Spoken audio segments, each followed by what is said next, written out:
Welcome back to another episode of Timebreaker Podcast. I'm your host, Daniel. And I'm Anthony. And welcome to episode 24. This time we're talking a little different, not a specific movie subject, more of a kind of general movie going topic here today. But it's something we're very passionate about, and it's something that's very important nonetheless and doesn't really get covered a whole lot, in the Hollywood, film talk space, despite like how big of an impact it can really have on some of your favorite and some of your favorite movies. So today we're going to be talking about release dates, and this whole comes out after the whole story about Warner Brothers delaying a bunch of their movies. But first off, right off the top, one of the biggest news that broke, or kind of that was like it got me excited, especially, was that Deadpool 3 got announced with director Sean Levy, who has recently directed Free Guy and The Adam Project, both with Ryan Reynolds. And Ryan Reynolds put out this weird thing that he's like, my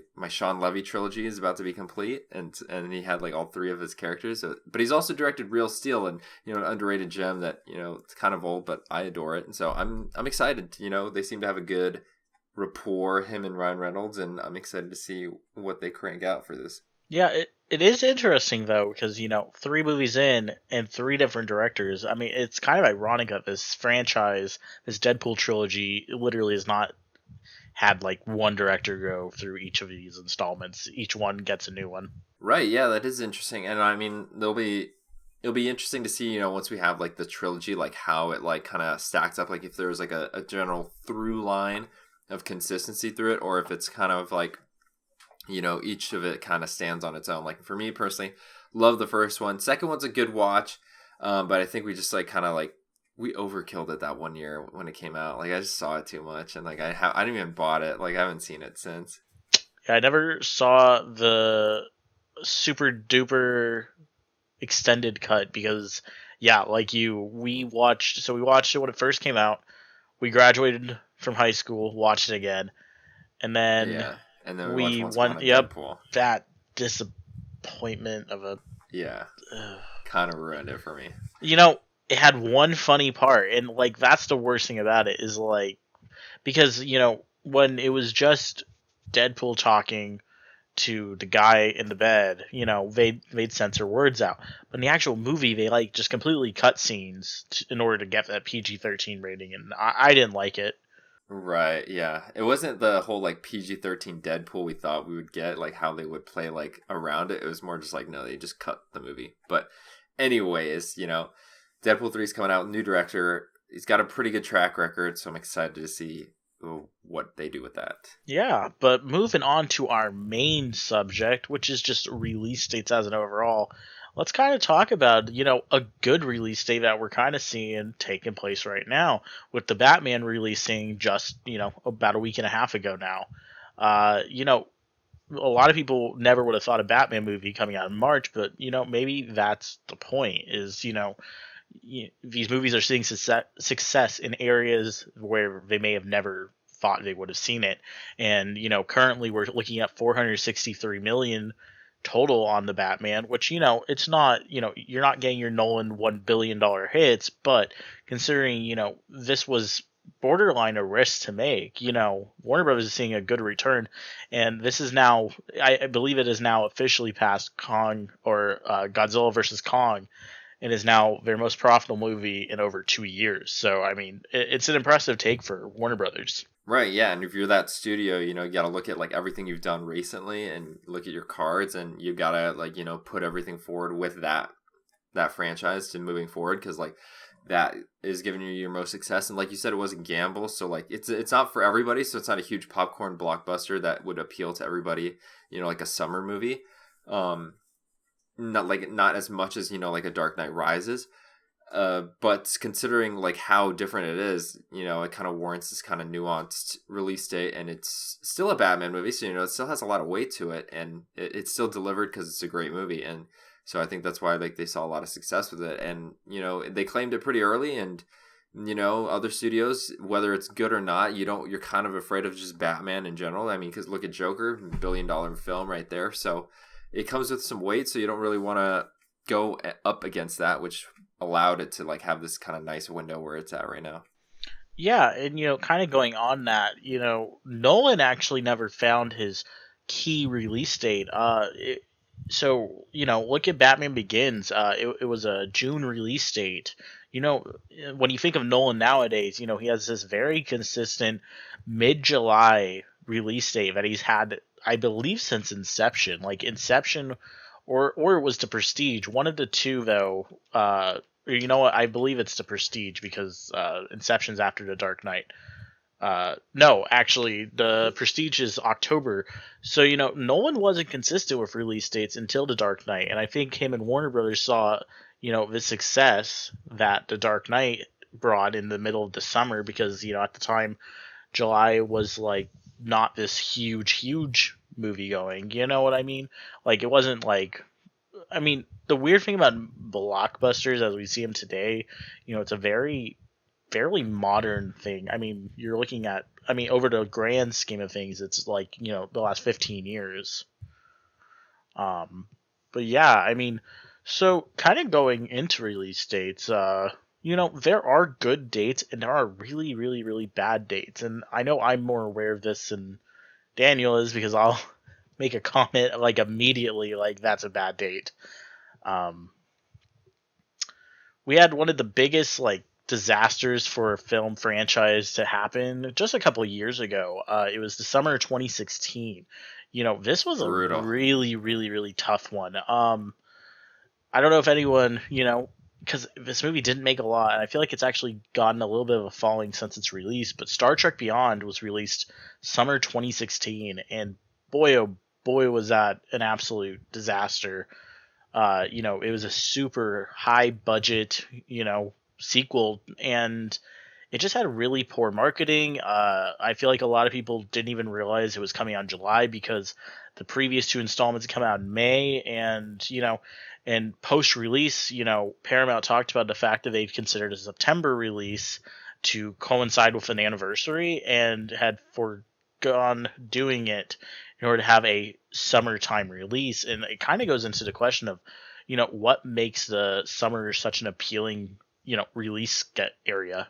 Right, and like for the average family, and we talked about this a little bit last week. They're not as avid moviegoers as you and I are.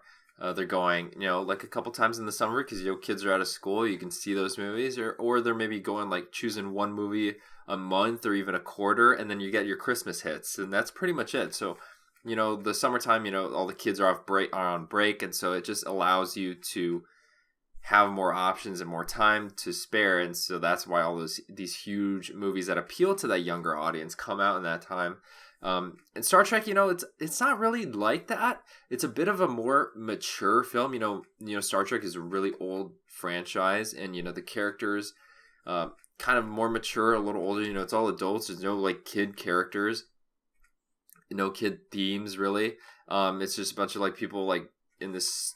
And it's not like Star Wars where it's like, it's like fun and magical. It's like, it's more, where Star Wars is science fantasy, Star Trek is very much science fiction. And so it's a little bit more grounded and takes this more approach that, if a summer movie like those huge, like some of the Disney movies come out in summer would totally hit. But yeah, so on top of it being not like totally fitting that window, it had some steep competition in that window. Yeah, and if you look at Star Trek and Star Trek Into Darkness, they're not overly successful.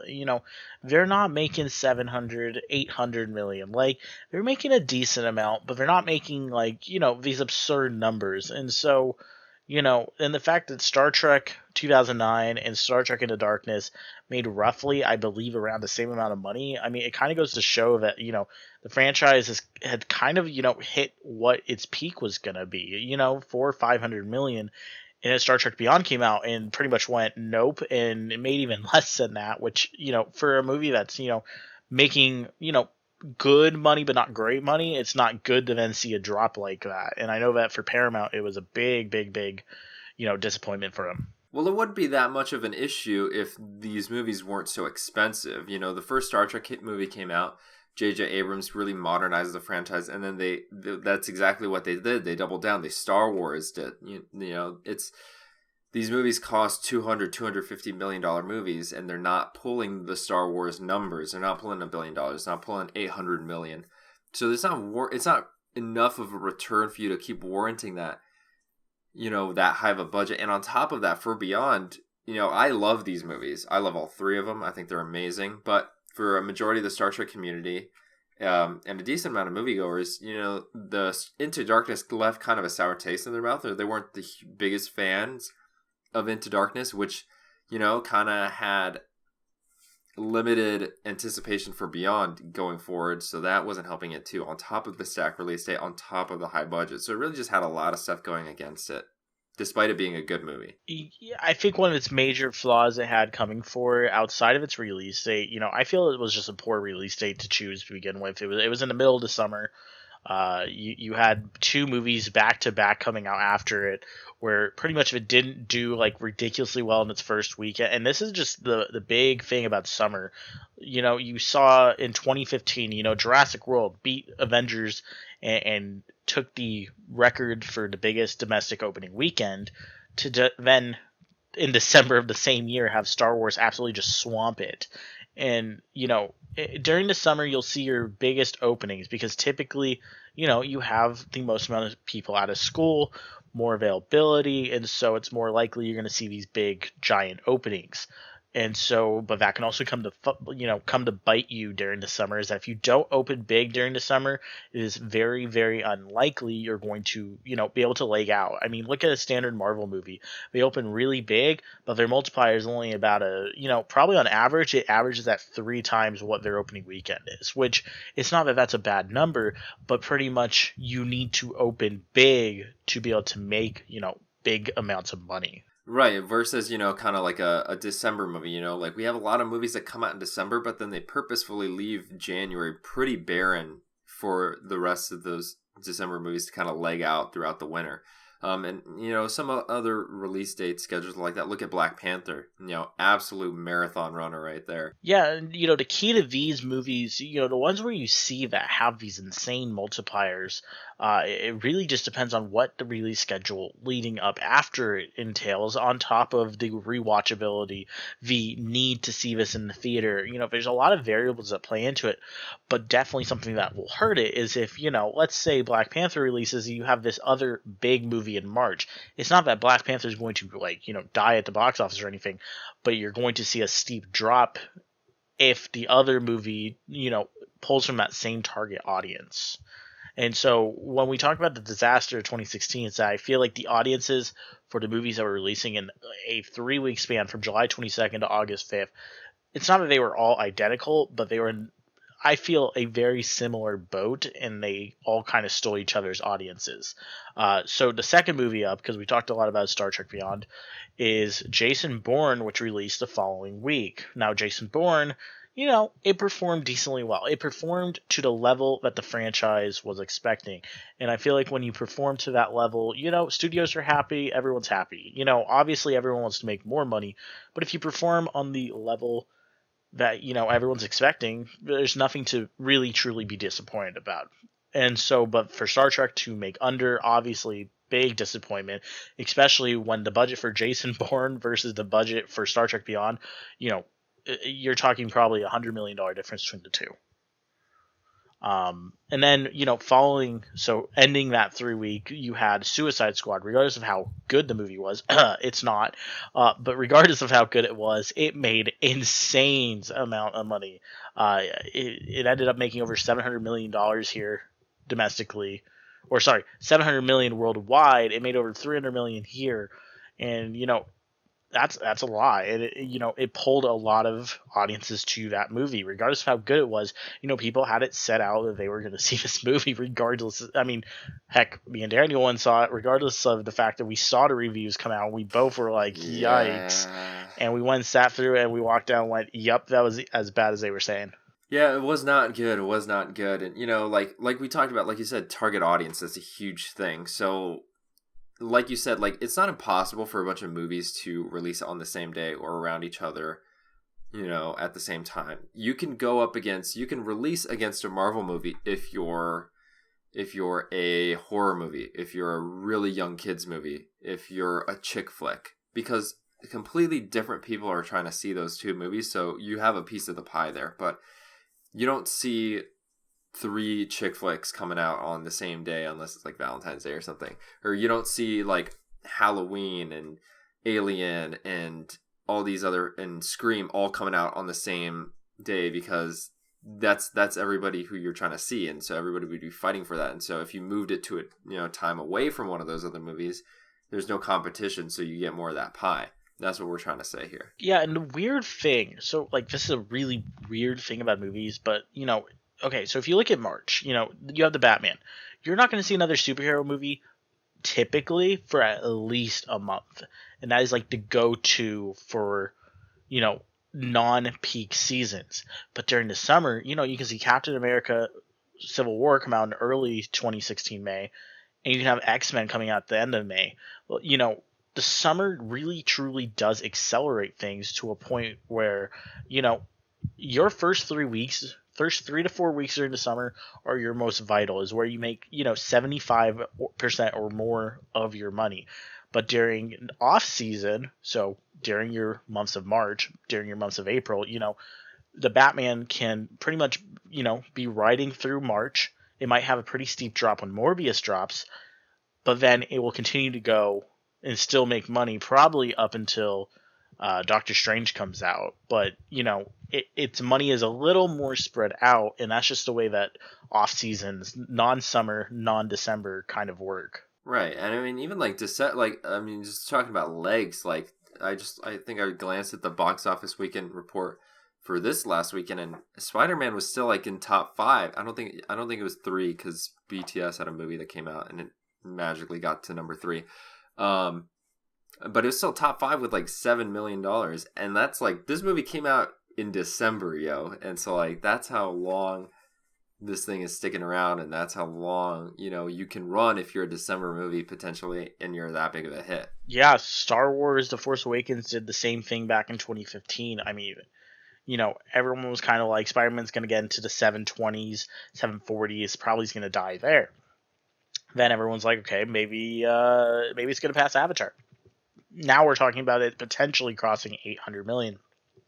The only thing it's way now is its digital release got brought up because of the HD version leaking online, so Sony moved up its digital release by an entire week, so we're not sure if that's going to impact the box office. And that's another interesting thing with release dates. Prior to COVID, there was pretty much set in stone. I mean, almost no studio broke it. It was 90 days for physical release. Sometimes they'll be a little bit on that line. It's supposed to be 90 days digital as well, but some were able to, kind of bring it forward a few days. It typically wasn't too far before the 90-day period. It would be like 85 days or something. But for the most part, you looked at 90 days. The reason I feel for this really has to do with 90 days in, you're pretty much done with your run. Like, you have made 95% of what you're going to make. It's not that movies don't last long, but, after 90 days, everyone who has seen it is going to watch it. Before the age of streaming, your movie's now making, fairly little amounts in the theater. So now you release it on, your digital platforms nowadays, but DVD back in the day. And now that's an extra source of income, where nowadays studios are relying more and more on theatrical box office grosses in order to pretty much justify a film's production, or they're slapping on a streaming service and not caring what it costs. Like we were talking about, I believe, 2 weeks ago? Or maybe this was last week. No, I think it was last week. Yeah, last week we were talking about the fact that, streaming services, have a very different metric in how they handle this stuff. And so, the more we kind of, start shuffling all these things in this, really complicated circle, I feel the more important it is to find the perfect release date for your movies. I understand it's frustrating to watch your favorite movie get delayed, but you also don't want to watch your favorite movie pretty much fail at the box office. And that kind of leads us into our next subject. The Batman's super successful right now, doing really great. Right. And in that Batman, hold up. In the Batman, I saw this trailer. I did too. I don't know. I was about to mention that. for Warner Brothers 2022 year of the superhero, Batman, Aquaman, Shazam, or No, was it not No, Shazam. it The was The Flash Flash. Yeah. Am I missing one? I feel like and there's Black four. Adam. Oh, Black Adam. Yeah. Big movies all coming out in 2022. Be ready. And this was after the Batman already came out. They were still pumping that trailer out. And then Warner Brothers decided to come out with something. So Warner decided to, I believe this was just last week. So we're talking, the Batman had been out for less than a full week, and Warner Brothers pretty much delays slash reshuffles their entire theatrical slate of DC movies. You had DC League of Super Pets that moved from May 20th to July 29th, and if anyone was aware, that was the previous date for Black Adam. So now Black Adam is moving to October 21st. And then you have Shazam now coming out December 16th, which is ridiculously odd because its last release date was last June. So that got brought up from June to December. That is, I've not seen a jump, like a pull forward like that since Mission Impossible 5 came out in summer 2015. And the reason for that, we talk about key release dates. Mission Impossible moved from its December 18th release date it had set a couple years prior.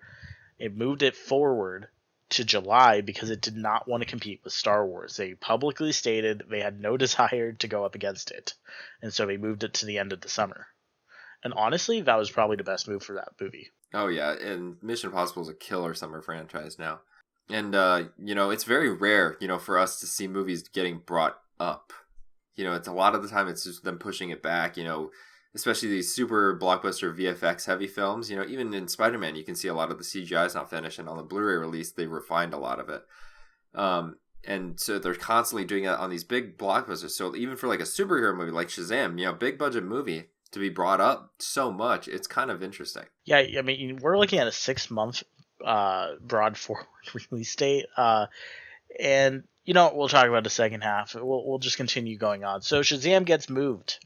Aquaman also delayed. Me and Daniel were just talking about the fact that this movie's going to, have a rough time competing against Avatar. Well, now it's moved to March. Now it's coming out March 17th of next year. So now you're probably asking where the Flash is because that was supposed to come out before Aquaman. Well, in the weirdest shift up of them all, the Flash has now been delayed 7 months to the end of June. And so I feel like something's going on with the Flash because, you're looking at a 7-month delay, and typically that either indicates, typically it really truly indicates either there's a really, really, really bad script problem, and so they're having to go back in and reshoot something. And we're not talking, something minor. We're talking about, we're looking at a massive script change. A solo situation. Yeah, you're looking at something where we're not saying the entire movie's changing, but there is a key area of the movie that is now probably going to get reshot. Yeah. And then also too, Wonka was March 17th, got pushed to December 15th. Yeah, and it's kind of interesting. We talked about that December release and how studios grab this date really, really, really early. And, this is another example of that. If you're not going to release here, regardless of if Wonka actually releases there, Warner's now claimed that date. And they do this in advance, regardless if that's the movie they actually plan to keep there, so they have it there to begin with. So that, right. It's not going to stop at a company like Disney. If Disney wants to release something, they'll go and slap it there if they want to. But is there a huge Disney Titan movie coming out that date or no? Or is it like quote unquote unnamed Star Wars film? So currently, Rogue Squadron's supposed to come out December 2023. That's not happening. But we have heard really nothing since it was announced, and I'm on the side that's saying we're not getting it. And if we are getting it, it certainly isn't that date. Right. Yeah. But so now we're going to move back a little bit. The Flash's delay is weird. Shazam's delay is even weirder. So Aquaman moving out of December 16th to March. This was something I believe we even predicted on the same podcast that this movie was going to move, and we didn't know which direction, but it was going to move. That essentially Warner was not going to sacrifice their Warner wasn't going to sacrifice their billion-dollar, their technical billion-dollar franchise. There's no guarantee this one will make that money, but the last one did. And so how can you sacrifice a billion-dollar movie with a almost $3 billion movie? And so It was going to be rough. yeah, so we predicted that Aquaman was going to move, and I thought personally we were going to see Aquaman move up to November. We were going to see the Flash get moved to March. I believe that was my personal prediction. Was Aquaman was going to move forward, Flash was going to get slightly delayed by a few months in order to give it an ideal release date. But instead they gave Shazam almost a death. They really gave it a death release date. They kind of threw him to the wolves. And this isn't the first time with this franchise that we've seen a really, either just not planned release date or just really badly chosen date. Because the first Shazam, which me and Daniel we really enjoyed the film. It's one of my favorites from DC. Really well done film, and honestly shocked me a lot. I went into it, pretty low expectations, and I walked out and I was like, that was a good time. And so I was really excited for a sequel, but I won't sit here saying that it had a bad release date. It was released on April 5th, 2019, and as everyone knows, April 2019 also brought Avengers Endgame. It came out 3 weeks before. So Shazam played decently up to Avengers release date, and then it got tanked. It got Thanos snapped. It's insane. It got its screens cut. Like, the amount of screens it was showing on got reduced. Its box office for that weekend, you saw like a 70% decline in ticket sales. I mean, it was really just, for us, we like both movies, and so for us it was really, really sad to watch Shazam just kind of get screwed up like that. And I was really looking forward to it having a second chance to prove to Warner Brothers that it is a franchise that audiences will show up for it. And now I feel like Warner Brothers is now put in another situation where it's going to have to really fight for its money. I'm not sure why they would do this a second time to this franchise. Right, yeah, it begs the question, does Warner either not super confident with what they like, or is it kind of like a Disney Fox scenario where they're putting this movie out and don't really care if it performs or not because of either internal conflicts, or they just have lack of faith? Because I don't know, yeah, because like you said, Aquaman was a $1 billion franchise going up against a arguably $3 billion franchise, so it had some weight. Jason Momoa's pretty big star, everybody loves him. I could see it kind of holding its own a little bit, not pulling the same Aquaman 1 numbers, but still doing okay. So they move it to protect it, but then you just throw Shazam 2 to the wolves, and James Cameron is gonna gobble that up. Yeah, and I think the big key takeaway and the way you should really be looking at these delays is that so moving the way that they did with these release dates. This is like a car going 60 with no brakes. It's at the moment you moved one of these, you now had to move all of these. And the problem is that, there's certain times you don't want to. So studios don't like to compete with themselves. That should be an obvious statement. The only time they'll do it typically is during the summer, and that is about it. Any time outside of that, they typically do not like competing with each other. You can see Disney release a movie May 6th and then release another one May 27th. They will do it during the summer. They'll pretty much stack each other. You won't see them, 1 or 2 weeks apart, but you'll typically see them about 3 weeks apart is the maximum. Marvel movies a little bit longer. You'll see about a 6-week gap, typically, at least. But the problem with moving all these movies is, for Warner Brothers, Aquaman is not a January movie. Aquaman is not a February movie. And this kind of goes into speaking of release dates. January and February are not, prime time release dates. Black Panther is the exception here. Arguably, I would say Aquaman would do great in February, but for a studio like Warner, studios are very weird in how they choose these release dates, because personally, I would say Aquaman would do great in February. Sorry, though, Disney already claimed February, and this is where, this is a car going 60 with no brakes. It's that Disney's claimed these dates years in advance. You're now wanting to shuffle your release date to not be interfered by that. And so Aquaman is now forced to be, if it comes out of December, now it needs to go to March. Black Adam went to October. So the Flash had to move. It can't stay 2 weeks later, and you can't move it anywhere else in November because the Flash was already in a death sentence because you had Black Panther 2 coming out the week following that. And so, release dates are hard. And, Yeah. it's a really, really, really complicated system. And the best way to play this game is to truly, honestly, you have to claim the date you want.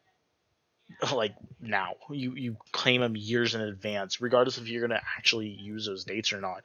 Because when you start shuffling, and you're within the year, well, everything else is already cemented where they're going to be, and so now you're playing ring around the rosy, trying to figure out where to put it. Right, and I mean, you could talk about claiming dates. Like Dune didn't really get a fair shot. Dune 2 script isn't even out, but they gave that green light and they put a date on it, whether it's going to hit it or not, just so that they have it. Arguably, so hypothetically speaking, Dune I feel is actually a property that would have perfectly fit with December, and ironically, it originally had a December release date. Dune feels like a December movie. It feels like that epic movie you go and watch in the theater during your Christmas break. It feels like a Lord of the Rings. Those movies performed so well during Christmas, and I feel like that was why Dune originally was slated for December. And yeah, I don't feel October did it justice, especially last October. October was just a slaughter fest. And, you'll see this time and time again happen. These movies get stacked up so bad where, last October we saw Venom Let There Be Carnage release on October 1st. We saw No Time to Die release on October 8th. We saw Halloween release on the 15th. And then we saw Dune on the 22nd. And I remember we were making videos and we were just like, Every this is week. insane, because leading up to that, we had not consistently had to do like new releases like on a consistent basis every single week. Like we'd be able to, jump into one, and then we'd be able to, relax, have a conversation like the one we're doing, having a podcast like this. But instead, during October, it was just new release, new release, new release, new release. And, we were kind of questioning why. I mean, I brought it up more than once. I'm like, why did they all decide to release right now? One of them could have moved to November and, you spread this out a little bit. I think Dune personally could have done better if it had just come out a few weeks later. Yeah, because November surprisingly was pretty dry. It was just like, what, Ghostbusters? Was that really it? Yeah, I believe Ghostbusters was it. I think personally Dune might have died if it had come out against Spider-Man. But if it had come out right before Thanksgiving, I think it would have done perfect. I think that would have been the best life it could have had. Right, and it's got that date, set in a couple years, and we'll see if it moves or not, but they have it just to work with right now. Yeah, and the other interesting one, so we've talked about 2016, we talked about last year, another really, really, really weird one. 2018. The summer of 2018, we had Avengers Infinity War, and then we had Deadpool 2, and then we had Solo. And this was over the span of 4 weeks. And, you typically wouldn't think, that's a big deal. Well, it is a big deal because you have a $2 billion movie release in April. You then have a $700 million Deadpool that shows up. And so the question was, can Star Wars return to its May release date? And I feel like times have changed. I don't think Star Wars is a summer movie anymore. I mean, I know that's where it originated, and I understand the desire to, go to that nostalgic place where it's a summer movie, but I think Star Wars financially does better in December. Yeah, I agree, but also, like, if you were to really test that theory, they chose the least anticipated Star Wars movie to throw it in that summer They also date. had the most problematic with production, the most talked about with its, with what was going on. And, there were so many things that piled into that movie. I consistently was just like, Disney's going to delay it. Disney's going to delay it. Like, we were going to see The Last Jedi, and I got out, and I'm like, man, a Star Wars movie is coming out in 5 months? Like, it wasn't normal. It's kind of weird. Yeah, and, so we got through December, going into January. I'm like, we don't see a trailer this month. Like, if we don't see it like in the first few weeks of January, like this movie's gonna move. Like, there's no way they're going to. So marketing for movies nowadays typically starts anywhere from 5 to like over a year. I mean, we've seen movies that have had over a year of marketing. I'm not gonna sit here and say that's the best idea. Justice League, the Batman, there's a lot of them, especially due to COVID, that have had a very extended marketing run.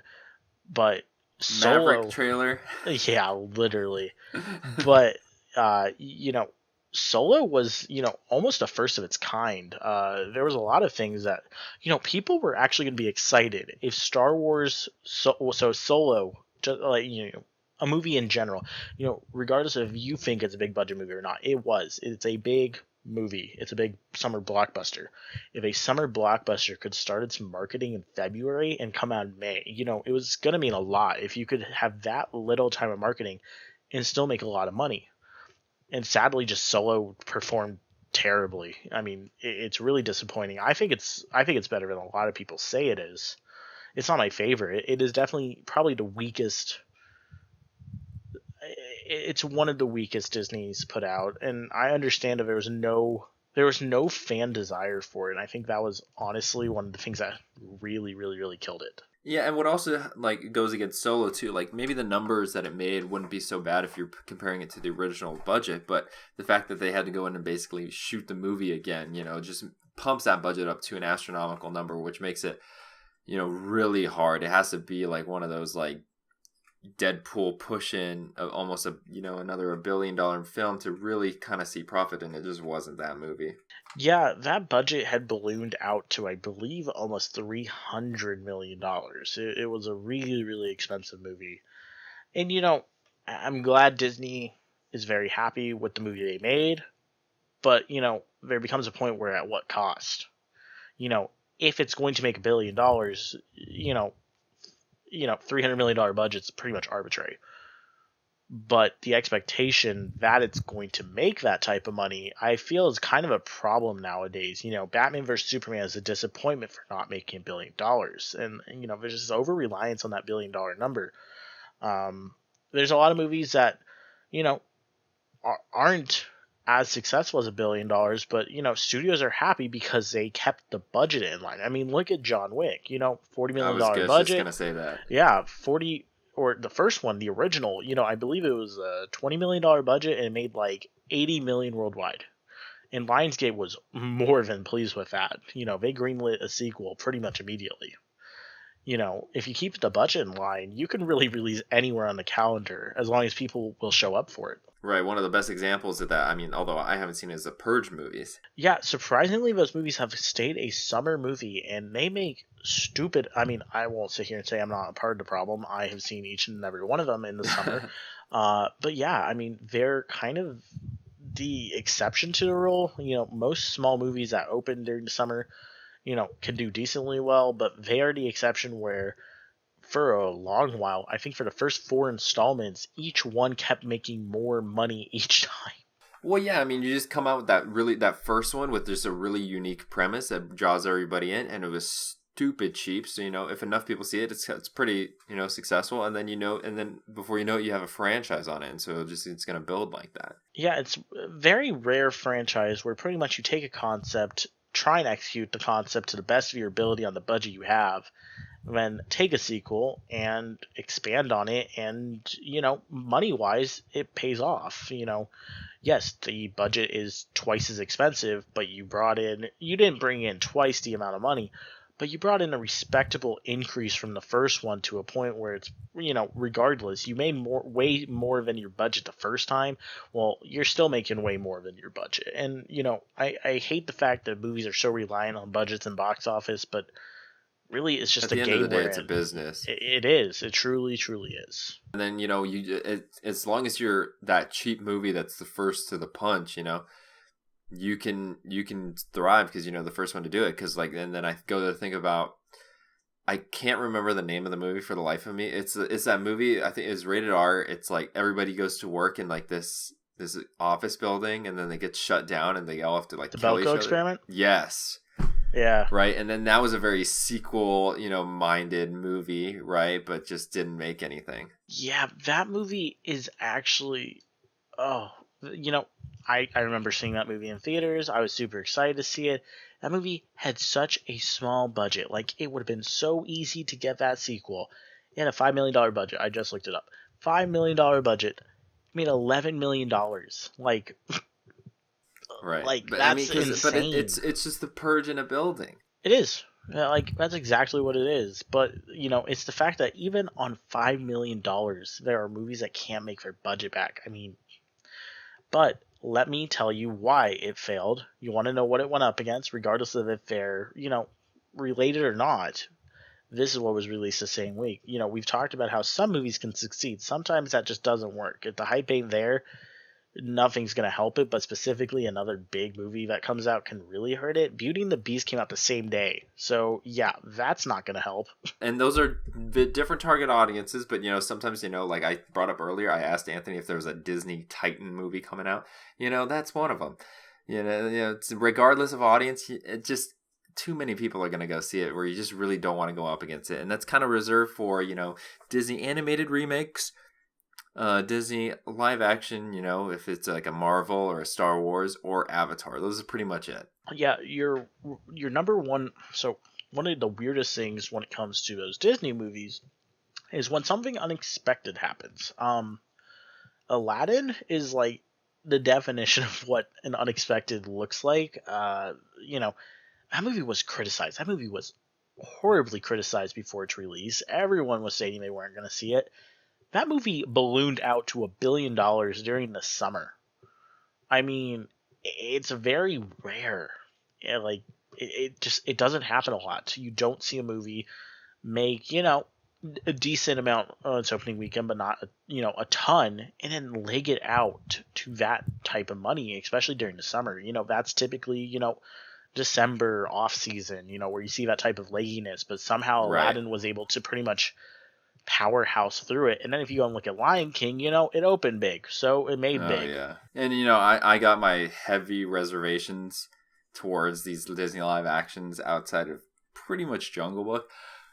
But for a huge audience and for the next generation, it captures that same Disney magic, retells it, introduces these stories to people that have never experienced them before. And I can see it, in today's age, like how they can still do that. Yeah, personally, they're not for me. I No, enjoyed they're Aladdin, and heck, I enjoy Aladdin more thinking about it like in retrospect. Way more than I like Lion King, because my issue with Lion King is when you remake a movie shot for shot. It borderline doesn't make it 20 minutes longer. Like, it just doesn't feel like filmmaking at that point. It really, like, we've talked about remakes on here, and they bring something fresh. That was our main takeaway from the Spider-Man ones, was bring something fresh. Like, yes, same general story idea, but you're bringing something new. You're bringing a new execution to it, and I felt that way going into Aladdin. There were some familiar beats, but there were some things they changed, and I felt like Will Smith brought his own character to the room, where I felt like Lion King was just an absolute 100% recreation of the original, frame for frame, and yes, somehow ended up 20 minutes longer. Right. It's just to show off CGI, and I'm actually like way more excited for like the Lion King prequel that they have in development right now about young Mufasa and Scar, because if we're getting that technology in like an original story, I'll actually be like pretty on board with it. But for Lion King, it's just like so unnecessary. But I think also the main takeaway, we're talking about a movie like this in a movie where we're talking about release dates. Well, what does The Lion King give the vibe of? It reminds you of this summer blockbuster. It's this super duper big movie. It brings in tons of people. It makes tons of money. It's kind of just what a summer blockbuster is the definition of. And a lot of people argue here and be like, well, what about December? Well, December is, we have a few prime examples, but the summer blockbuster coming to December, that is very, very, very, very, very new. So new, in fact, that the first time we saw this happen was December 2015. Star Wars was the first summer blockbuster that entered the December territory. And, it really changed the game on what December could bring. We'd had Avatar, we'd had Titanic, we'd had all three Lord of the Rings, we'd had all three Hobbits. What is something that's similar? And I don't know if you're going to know this, but what's something that's similar between all of those movies? They're not superhero movies. Well, but going into the release date and the box office, what's similar between all of them? Like I said, I'm not sure if you're going to know this or not. Yeah, I don't know. Aside from Titanic, they're fantasy. I don't know. Well, so the interesting thing about all these movies is the fact that they all opened big, but not huge. Get what I mean? So they all opened, in a very, they opened to big numbers, but not huge numbers. You're not looking at your Right. summer blockbusters, your 200, 300 million dollar openings. You're looking at, at the most, about 100 million bucks. That was like the peak. The highest December opening until Star Wars came out was The Hobbit at 77 million, which is when it opened just slightly, I believe, above Avatar, which is how it was able to take that top December slot.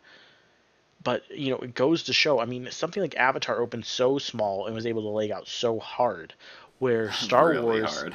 where Star Wars, Star Wars did the exact same thing, but what it changed about the game, what it changed about December as an overall, box office mammoth, is the fact that it opened like a summer blockbuster, but had the legs of a December hit. And, we're seeing the unprecedented success of Spider-Man having the same thing happen to it. Is, you have a really big opening, you have a small drop, and you just make tons and tons of money. Like, you are filling it in. So, why doesn't every studio go after this? Well, for every one of these that succeeds, the rest have to fail. um, pretty much it's first come first serve is the best way I'd describe it. It's a first come first serve territory. And you know this slot, that December 17th, that third week of December, the week before Christmas and the week of Christmas, are typically filled years in advance. It's probably one of the key dates to go outside of that, like, first week of May. Like, Yeah, which is it's why we're talking about it's such a big deal. Avatar's had that spot, or Disney's had that spot for a really long time, and then for just to shove, Shazam right in, like we're talking about, it's kind of set up to fail because Avatar is kind of one of those movies too that could potentially open big and also leg it out. Yeah, and another thing to look at when it comes to Avatar, it has been delayed so many times. Its original release date was December 2014. And what you'll notice is consistent, and I point this out for what I'm saying about this date, is that every single time it moved, this movie has never ever been considered outside December. Every time it moved, it would be, it moved from December 2014. Well, now it's December 2016. Now it's not December 2016, it's December 2018. This movie consistently just kept moving Decembers because Fox knew, James Cameron knew, they all knew it needed to be a December hit again. If this movie releases during the summer, it's not, like, it literally stands zero chance of even coming anywhere close to its original. I'm not saying Avatar's not a big IP. I mean, look at the theme parks. They built a whole Pandora land. But the point is that December is just unique in the way it works. And the fact that January for the most part stays barren also helps it just keep legging out. I mean, the biggest hit of January this year was Scream. And Scream made a respectable amount for what it is. But it wasn't your big blockbuster. It was a blockbuster for a horror movie. It made good money for a horror movie. It made good money for what it is. But it and Spider-Man didn't really have competing, you know, audience interests, and so Spider-Man just continued running right alongside it. Yeah, and I mean, you talk about Avatar sticking in that December. If it's if it's not broken, don't fix it. And it's, so that's probably why they want to keep it in line with it and don't want to take any risks in the summer. It delivered in December, so we're just gonna keep it there because we know it's gonna deliver. And closing out here, just like how you referenced that, kind of Star Wars changed the game with the release dates. We got a lot of big IPs building out. Marvel's developing a lot of stuff. Star Wars is developing more. DC's starting to develop more. So, like we could, I don't know, like if we're ever going to see it, but I wouldn't hold our breath to see like another window kind of emerge out of here, to be kind of like another huge prime time window, because it's just an evolving market. Yeah, we've kind of been seeing this shift been going on lately. Marvel can pretty much, I'm not saying they're invincible or anything, but borderline, Marvel has been one of the few people that can succeed in just slapping a release date anywhere. Like, literally anywhere on the calendar. They've released a movie in February. They released one in March. They released one in April. I think the only month they have not released a movie in is October and January. Those are the only 2 months now they have not released a movie in. And that's not to say that October doesn't work. October can definitely work, but October is actually like not to interrupt what you're saying. October is actually typically like a very peak award month for movies. Like your award movies get released during this month, and I feel like that's typically why they But actually, they have released in October. If you look at other countries, those early November release dates in other countries have been in October, so technically they've had. So the one that really just hasn't. But if you look at it that way, movies have come out all over, because some movies that are released in December here don't come out until like April of the next year other places, But we're just talking about release dates here at home. They just haven't released in those two areas, but there's nothing to stop them. I'd say October's becoming a really, really, really big month for movies. I'd say September's becoming one. I'd say August still, you release that first movie in August, that one last like summer hurrah season, and then you call it quits. We typically don't see a big movie until September at that point. Labor Day's become a new one. Labor Day for the most part was actually like scuffed over. I mean, if you look at it, Chapter 1, it completely went over Labor Day and came out the week following Labor Day. I'm just interested to see what it could have done if it opened over a 4-day week instead of 3. And Black Panther proved February is a good month. Captain Marvel proved March is a good one. April, April's actually like, I've known a lot of movies that have come out in April. None of them, well, I guess you can see. I consider Avengers. See that? Sorry, my bad. I consider Avengers Endgame and Avengers Infinity War as like May releases, because that's what they were. So I forget that they're April releases, but they're pretty much they're summer, but like non-summer starting April movies. I feel like they're successful, but they're not overly successful. I feel like they are like on a time crunch. To pretty much make as much money as they can before summer starts. And, we have plenty of new content coming in April. We're going to be busy making new videos. I'm not sure which ones we're doing yet. I know for sure we're doing Morbius. I'm not sure if we're doing Sonic. And I'm pretty sure we're going to do Fantastic Beasts. But speaking of release dates of those 3, I don't even want to make predictions right now, because I feel like one of them is going to get slammed at the box office. Like one of them is not going to make decent money, because they are all within 3 weeks of each other. With Warner's release date shuffle, I was shocked to not see Fantastic Beasts move out of that very crowded release window to another spawned calendar, because it really seems really crowded there. But I'm not going to predict any box office. But this has been our episode here. This is the 3rd one this month, and with our new way of releasing things, this will be the last episode this month. So we will be back on, I believe, April 5th. That sounds about right. Yes, April. Yeah, April 6th. My bad. Our next new episode will be on April 6th, so you'll want to be on the lookout for that. And we'll be talking about Morbius.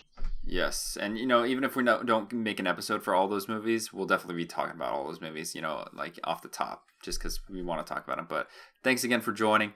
We'll see you guys in April with Morbius, and thanks for watching. Catch you later. See ya. Thanks for listening to this week's episode of Timebreaker Podcast. If you did enjoy it, please be sure to drop a like and subscribe, and make sure to ring that notification bell for new episodes every Wednesday. See you next week.